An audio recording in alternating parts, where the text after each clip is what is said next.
Very short process, একদম সহজ করে ভাবো।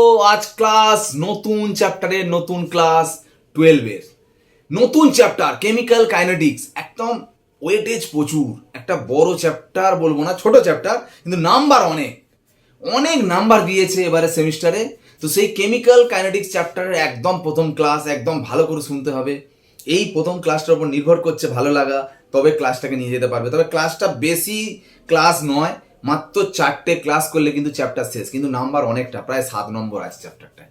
ঠিক আছে, ভালো করে শুনতে হবে। কেমিক্যাল কাইনেটিক্স বাংলা হচ্ছে রাসায়নিক গতিবিদ্যা, বিক্রিয়ার হার বা গতি নিয়ে আলোচনা হবে, রিয়াকশন রেট নিয়ে আলোচনা হবে। সব রিয়াকশন একই স্পিডে হয় না। কিছু রিয়াকশন দেখবে, যেমন আমি অ্যাসিডে বেস দিলে, অ্যাসিডে ক্ষার দিলে সঙ্গে সঙ্গে রিয়াকশন হয়ে যাচ্ছে। কিন্তু একটা লোহা যদি ফেলে রাখো, মরিচা বা রাস্ট আসতে কতদিন সময় লাগে? অনেক সময় লাগে, মানে স্লো হয়। তাহলে কোনো কোনো স্লো হয়, কোনো কোনো রিয়াকশন ফাস্ট হয়। তো সেই রিয়াকশন রেট সেটা কি, সেটা নিয়ে আমরা আজকে আলোচনা করব। ধরো একটা রিয়াকশন হচ্ছে এ থেকে বি, ঠিক? ধরো টাইম মিনিটে বলছি, 0 টাইম, মানে একদম রিয়াকশন সবে স্টার্ট হয়েছে। তুমি এ নিয়েছো 50, বি তখন কি তৈরি হয়েছে নাকি? টাইম স্টার্ট হয় না মানে বি তৈরি হয়নি। 5 মিনিট পরে দেখা গেল এটা কমে 35 হয়ে গেছে, বিটা বেড়ে 15 হয়ে গেছে। স্বাভাবিক, এ থেকে বি হচ্ছে মানে কি, আস্তে টাইম যত বাড়াবে তাতে এ এর অ্যামাউন্টটা কমে যাবে আর বি এর অ্যামাউন্টটা বেড়ে যাবে। আমি যদি বলি 5 মিনিট টাইমের ইন্টারভ্যালে রিয়াকশন রেট কত, সেই রিয়াকশন রেট আর ইকুয়াল টু কি হবে জানো? Final concentration minus initial concentration, অন্তিম গারত্ব মাইনাস প্রাথমিক গারত্ব।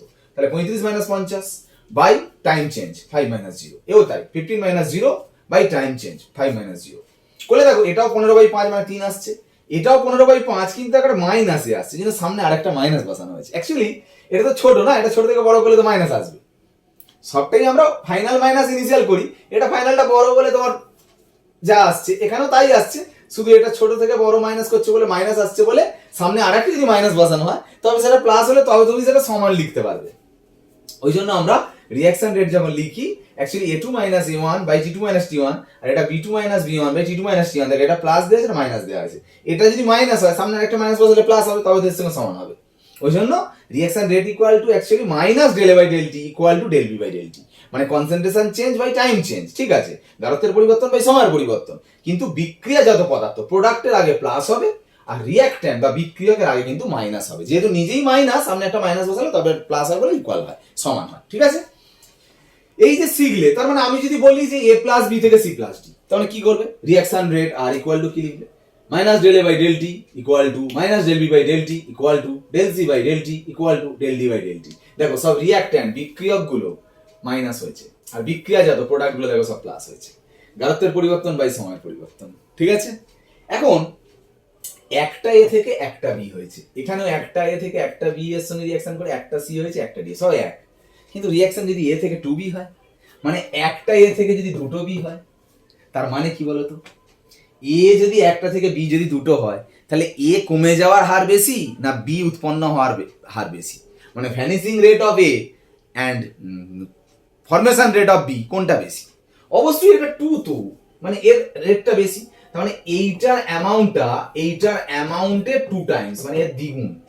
এর যে রেট তার 2 টাইমস হচ্ছে বি এর। তার মানে আমি যদি এটা করি minus del A by del T করি, ইকুয়াল টু হবে del B by del T into half, হ্যাঁ কি না? তবে আমি এটা ইকুয়াল টু রিঅ্যাকশন রেট আর লিখতে পারবো। কারণ ভাবো, আর তার মানে এখান থেকে যদি আমি ডাইরেক্ট এটা ভাবি, অ্যাকচুয়ালি তার মানে 1 আছে বলে কোনো অসুবিধা নেই, 2 থাকা মানে সেটা 1/2 হয়ে যাবে যদি তুমি সমান করতে চাও সব কটাকে। এখানে রিঅ্যাকশন রেট দেখো সব 1 ছিল বলে, আমরা সব 1 ছিল বলে আমরা আর ইকুয়াল টু যা ছিল তাই বসিয়ে দিয়েছি। তোমাকে যদি এরকম দেয় সাপোজ এই, তাহলে রিঅ্যাকশন রেট আর ইকুয়াল টু 2 আছে বলে 1/2 minus del A by del T, 3 আছে বলে ইকুয়াল করবে 3 মানে 1/3 minus del B by del T equal to 4 আছে মানে 1/4 del C by del T. সেটা এখানে দেখালাম কেন, বুঝতে পেরেছো? এর 2 টাইমস দিয়ে দেখালাম যে 2টা এরকম নিচে চলে আসে বলে 1/2 হয়ে যাচ্ছে। মানে সেই মতো তুমি যদি রিঅ্যাকশন রেটটা যদি ইকুয়াল করতে চাও, সমান করতে চাও সবার রেসপেক্টে, তাহলে তোমার কিন্তু যেটা আছে মোল নাম্বার, অনুসংখ্যা, মলিকুল নাম্বার, সেটা 1 সেটা হয়ে যাচ্ছে। দেখো এইটা হচ্ছে প্রেজেন্টেশন, হচ্ছে রিঅ্যাকশন রেটের প্রেজেন্টেশন। আমি একটা পেজ নিয়ে আসছি, দেখো আমি তোমাকে একটা কথা বলি। ধরো এরকম একটা কোশ্চেন দিল যে 2NH3 থেকে হয়েছে N2 প্লাস 3H2, ঠিক আছে? নিশ্চয়ই তুমি বলবে আর ইকুয়াল টু তাহলে কি হবে 1/2 minus del N H three by del T equal to 1/1 মানে del N two by del T equal to 1/3 del H two sorry del H two 1/3 del H two by del T. হলো তো? দেখো এইটাকে বলবো অ্যামোনিয়ার কমে যাওয়া বা অন্তরিত হওয়ার হার, disappearance rate of ammonia. N2 এর প্রোডাকশন রেট মানে N2 উৎপন্ন হওয়ার হার, এটা বলবো H2 উৎপন্ন হওয়ার হার মানে H2 এর ফরমেশন রেট। ঠিক আছে, এইটা মানে এবার এটার সাথে যখন এটা 1/2 গুণ করি তবে সেটা রিঅ্যাকশন রেট হচ্ছে, বিক্রিয়া হার হচ্ছে। ভালো করে বোঝার চেষ্টা করো। শুধু এটা হচ্ছে NH3 মানে ডিসঅ্যাপিয়ারেন্স রেট অফ অ্যামোনিয়া, তার সঙ্গে 1/2 মাল্টিপ্লাই করলে তবে হবে রিঅ্যাকশন রেট। শুধু এটা হচ্ছে H2 প্রোডাকশন রেট, তার সঙ্গে 1/3 মাল্টিপ্লাই করলে তবে হবে রিঅ্যাকশন রেট।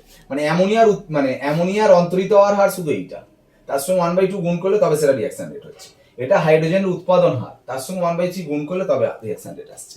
এখন তোমাকে বলে দিল যে হাইড্রোজেনের প্রোডাকশন রেট বা হাইড্রোজেনের উৎপাদন হার 2 বলে দিয়েছে। মানে কোনটা 2 বলে দিয়েছে? মানে এইটা 2 বলে দিয়েছে, এইটা শুধু এইটা। তোমায় বললো অ্যামোনিয়ার ডিসঅ্যাপিয়ারেন্স রেট কত, মানে এইটা বের করতে হবে। দেখো সব কিন্তু ইকুয়াল হয়ে আছে, ভালো করে দেখো। হাফ ইনটু এইটা বের করতে দিয়েছে, এক্স হচ্ছে ইকুয়াল টু 1/3, এটা কত বলে দিয়েছে 2, তাহলে এক্স ইকুয়াল টু কত হবে? এটা উপরে উঠে গেল, তাহলে 2/3 ইনটু 2 মানে 4/3 অ্যান্সার হয়ে গেল। রিঅ্যাকশন রেট বললে রিঅ্যাকশন রেট আর ইকুয়াল টু 1/3, এই তো এটার ভ্যালু কত বলে দিয়েছে 2 বসিয়ে দাও, তাহলে 2/3 হয়ে গেল। হয়ে গেল ব্যাপারটা। তো এইভাবে ম্যাথ করা যায়, যেটা বলে দেবে সেই মতো করে তুমি ম্যাথ করবে, কোনো অসুবিধা নেই। তো এখন মোটামুটি এটা শিখলে প্রেজেন্টেশন। এবার একটা কথা বলি, ক্লাস 11-এ তোমরা শিখেছিলে ভরকিয়া সূত্র, ল অফ মাস অ্যাকশন। কি বলছে? রিঅ্যাকশন রেট, বিক্রিয়ার হার, বলছে বিক্রিয়কের সক্রিয় ভরের সমানুপাতিক। মানে অ্যাক্টিভ মাস অফ রিঅ্যাক্ট্যান্ট, শুধু রিঅ্যাক্ট্যান্টের অ্যাক্টিভ মাসের সাথে ইকুয়াল। অ্যাক্টিভ মাস মানে কনসেন্ট্রেশন, মোলার কনসেন্ট্রেশন। সাপোজ এই একটা রিঅ্যাকশন, তাহলে রিঅ্যাকশন রেট আর প্রপোর্শনাল টু রিঅ্যাক্ট্যান্ট কে কে আছে? এ আর বি, এটা তো প্রোডাক্ট বাদ দাও। তার মানে এ এর কনসেন্ট্রেশন পাওয়ারে 2, বি এর কনসেন্ট্রেশন পাওয়ারে 3, যেহেতু এগুলো 2 আর 3 আছে, ইকুয়াল করলে কি আসবে? রেট কনস্ট্যান্ট বলে এইটা আসছে, হ্যাঁ কি না? এটা তো তুমি থিওরিটিক্যালি করলে law of mass action according to law of mass action. Naturally বাস্তবে দেখা গেল প্র্যাকটিক্যালি এর মাথায় 2 অ্যাকচুয়ালি ব্যালেন্স অনুযায়ী 2 হচ্ছে 1.5, বি এর পাওয়ারে 3 হওয়ার কথা হচ্ছে 4। এইটাকে বলা হবে রেট অফ ইকুয়েশন, হার সমীকরণ। আমি করলেন কি করে? এটা যা হচ্ছে এটা আমি যা মনে হয়েছে বসিয়ে দিয়েছি। প্র্যাকটিক্যালি কোনোদিন ওরকম ভাবে ডিটারমাইন করা যায় না, সেটা তোমাকে হিন্টস আছে সেই মতো করে প্র্যাকটিক্যাল ইকুয়েশন বের করতে হয়। আমি শুধু তোমাকে বোঝাতে চাইলাম যে থিওরিটিক্যালি যে ব্যালেন্স ইকুয়েশনটা দেবে সেটা দিয়ে যে রেট ইকুয়েশনটা করবে সেটাকে রেট ইকুয়েশন বলে না, সেটা according to law of mass action ঠিক আছে, কিন্তু প্র্যাকটিক্যালি কিন্তু এই পাওয়ারগুলো আলাদা আলাদা হতে পারে, আবার নাও হতে পারে। সেটা তোমাকে ডিটারমাইন করতে হবে অঙ্কের মাধ্যমে বা অন্য কোনো থিওরির মাধ্যমে, সেটা আমি আসছি। তবে এইটুকু বলি, প্র্যাকটিক্যালি যেটা পাবে সেটাই রেট ইকুয়েশন, সেটাই হার সমীকরণ। আর প্র্যাকটিক্যালি এই যে পাওয়ারগুলোর যোগফল মানে 4 আর 1.5 যোগ করলে কত হবে? 5.5। এই 5.5টাকে বলা হবে অর্ডার অফ দ্য রিঅ্যাকশন, মানে বিক্রিয়ার ক্রম। ভালো করে শুনে নাও, বিক্রিয়ার ক্রম, অর্ডার অফ দ্য রিঅ্যাকশন খুব ইম্পর্টেন্ট। বুঝে গেল ব্যাপারটা? তো আমি এইখানটা ধরে একটা বিক্রিয়া দিচ্ছি, ঠিক আছে? বল এই বিক্রিয়া অনুযায়ী তোমার হিসাব কি বলছে? রিঅ্যাক্ট্যান্ট NO2 আর CO আছে, মানে এখানে 1 আছে, এখানে 1 আছে, 1 1 আছে। তার মানে লিখবে নিশ্চয়ই R equal to K, NO2 এর পাওয়ারে 1 আর CO এর পাওয়ারে 1। দেখো কেটে দিয়েছি, হবে না কেন? থিওরিটিক্যালির সঙ্গে প্র্যাকটিক্যাল কোনো মিল নেই। প্র্যাকটিক্যালি কি হচ্ছে? দেখো R equal to K, NO2 1 আছে হচ্ছে NO2 2, আর CO 1 আছে হচ্ছে 0। কোনো মাথায় 0 মানে সেটা 1 হয়ে গেল, মানে এটা আসবে এইটা। তো এটা বের করলাম কি করে? এই বের করাটা কিভাবে করবে? হয় ম্যাথ করে, না হলে থিওরি করে। তোমাকে হয় ম্যাথ এরকম বলে দেবে, না হলে থিওরি এরকম বলে দেবে। তাহলে আসি ম্যাথ দিলে কিরকম ভাবে, যদি তোমাকে এরকম দেয়, দিলে তুমি এটা বের করবে কি করে? তোমাকে এরকম ম্যাথ বলে দেবে, কিরকম? এরকম দেবে, বলবে concentration of NO2 is doubled, মানে NO2 এর গাঢ়ত্ব দ্বিগুণ করা হয়েছে। করলে বিক্রিয়া হার, রিঅ্যাকশন রেট ইজ 4 টাইমস, বিক্রিয়া হার 4 গুণ হয়েছে। NO2 এর গাঢ়ত্ব দ্বিগুণ করলে বিক্রিয়া হার 4 গুণ। আচ্ছা আমি একটা কাজ করছি, আর ইকুয়াল টু কে, যেহেতু NO2 এর পাওয়ারে 1, SO এর পাওয়ারে 1 হবে না বলছো, কি হবে আমি জানি না, তাহলে আমি ধরে নিচ্ছি কি হবে জানি না, মানে আমি ধরছি NO2 এর পাওয়ারে x আর CO এর পাওয়ারে y, জানি না। এবারে যা বলছে তুমি করো। NO2 কনসেন্ট্রেশনকে ডাবল করতে বলেছে, NO2টাকে ডাবল করতে বলেছে, 2NO2 করে দাও। করলে এটা যেমন আছে থাকলো। করলে কি বলছে, রিঅ্যাকশন রেটটা 4 টাইমস হয়ে যাচ্ছে, 8টা হয়ে যাবে 4R। এটা একটা ইকুয়েশন হলো, 2 নম্বর ইকুয়েশন, এটা 1 নম্বর ইকুয়েশন। এটা একটা কাজ হয়ে গেল। আবার বলছি সিওর কনসেন্ট্রেশনকে দ্বিগুণ করলে, ডাবল করলে reaction rate is no change, reaction রেটের কোনো চেঞ্জ হয় না। সিওটা আবার ডাবল করো, আচ্ছা সিও ডাবল করা মানে কে NO2X, সিওটা ডাবল করা মানে 2CO। ডাবল করলে বলছে রিঅ্যাকশন রেট চেঞ্জ হবে না, মানে 8টা আরই থেকে যাবে। এটা আর একটা ইকুয়েশন। এবার তুমি কি করো, 2 কে 1 দিয়ে ডিভাইড করো, এটা বাই এটা করলে দেখো সব কেটে যাবে, এটা কেটে যাবে, এটা কেটে যাবে, এটা কেটে যাবে, 4 পড়ে থাকবে, আর এটা 2 টু দি পাওয়ার x পড়ে থাকবে। তার মানে 2 টু দি পাওয়ার স্কয়ার সমান 2 টু দি পাওয়ার x, মানে x এর ভ্যালু কত হলো 2। এবার 3 ভাগ 1 করো, মানে 3 ডিভাইডেড বাই 1, তাহলে এটা বাই এটা করলে আর কেটে গেলে 1, সব কেটে যাচ্ছে, তো শুধু 2 টু দি পাওয়ার y সমান 1 পড়ে থাকবে। 2 to the power y equal to 1, তা 2 to the power y equal to 1 মানে কি 2 টু দি পাওয়ার 0, তাহলে y ইকুয়াল টু 0। তার মানে x এর মান 2 আর y এর ভ্যালু 0, তাহলে x এ 2 আর y 0 বসালে দেখো এটা চলে এলো। তার মানে বুঝতে পারছো আমি এটা কিভাবে আনছি? এটা তোমায় বলে দেবে পরীক্ষায়, না এটা না বলে তুমি কি করবে, যাও এটা বসানো হয় যাও এরকম, তোমাকে এরকম ম্যাথ বলে দেবে, তোমাকে এইভাবে বের করতে হবে, ঠিক আছে? আর না হলে থিওরি বলে দেবে। থিওরির ব্যাপারটা কি, যে রিঅ্যাকশনটা দেবে অ্যাকচুয়ালি সেই রিঅ্যাকশনটা মাল্টিপল স্টেপে হতে পারে, 1টা 2টো 3টে 4টে 5টা 6টা স্টেপে হতে পারে। এখানে যেমন এই রিঅ্যাকশনটা 2টো স্টেপে হচ্ছে, এরা বলে দেবে স্টেপ 1 স্টেপ 2, এই 2টো স্টেপে এই রিঅ্যাকশনটা হয়। এই 2টো স্টেপ দেখো, এই দেখো NO2 NO2 কাটো, NO3 NO3 কাটলে দেখো এইটাই চলে আসছে, মানে এই রিঅ্যাকশনটা এই 2টো স্টেপে হচ্ছে।